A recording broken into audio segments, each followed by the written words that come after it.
Did you just say that the whistleblower or the informant is now missing? Well, we're hopeful that we can find the informant. Now remember, these informants are kind of in the spy business, so they don't make a habit of being seen a lot or being high profile or anything like that.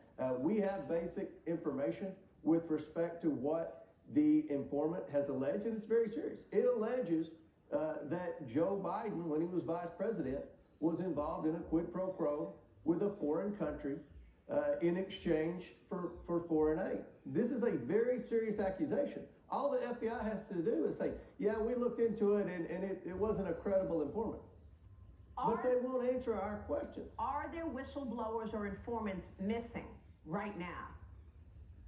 Well, with what we've investigated and the people that we've tracked down, going back to the CEFC, the two main players in that business, as well as all the Americans that were involved in the different Biden influence peddling schemes, as well as the Serbian national.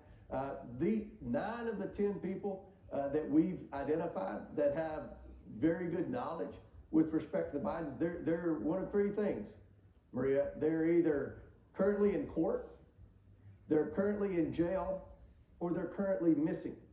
So it's of the utmost importance that the FBI work with us to be able to try to identify what research they've done, what investigations they've done, because we have people that want to come forward, but honestly, Maria, they fear for their lives. Not only are the Biden lawyers and the Biden White House intimidating them, the media is trying to intimidate and discredit them. And I think if you look at the Rasmussen poll, 7 in 10 Americans are very concerned that Joe Biden's involved in a public corruption scheme, and they want to know more information. 7 in 10 Americans strongly support the work that our House Oversight Committee is doing, investigating the Biden influence peddling. And we just need to get some cooperation from these different deep state bureaucracies that are standing in our way. This is absolutely extraordinary, and it is stunning that some people are missing, that you need to prove this. Who in the White House is intimidating these people? Do you know? I do know. We're saving that for a later time. But I can tell you, one thing that a lot of people don't know, when I issue a subpoena to a bank or to an individual, the second I issue that, Jamie Raskins gets that. And when we get information in from the bank or from any individual, they make 2 copies, one for the majority, which are the Republican, one for the minority, which are the Democrat. And my biggest problem with the Democrats on the House Oversight Committee is they're acting as a criminal defense attorney for the Biden family. Not only are they not working with us, they're obstructing every step of the way.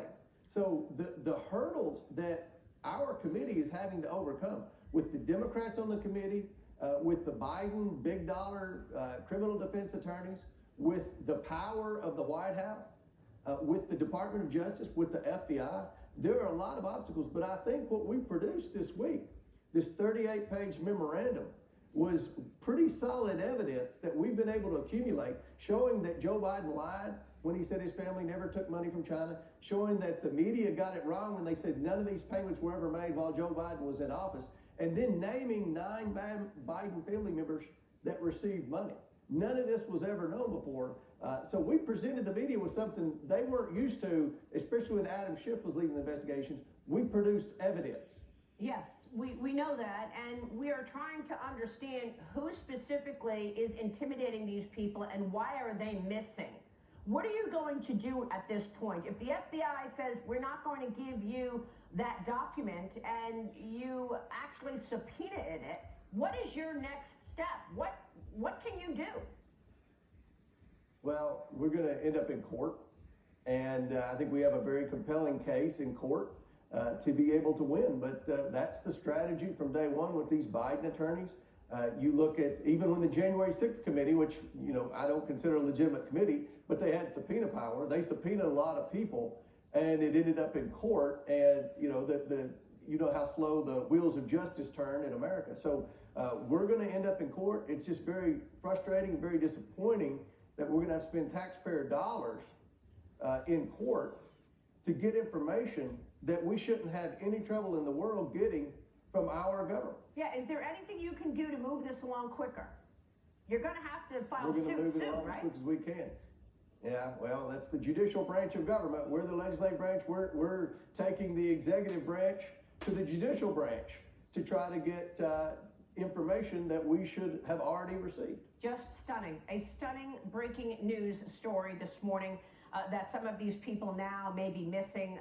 Mr. Chairman, we're certainly going to be covering and reporting your findings. Thanks very much. Thanks for having me, Maria. House Oversight Committee Chairman James Comer. Up next.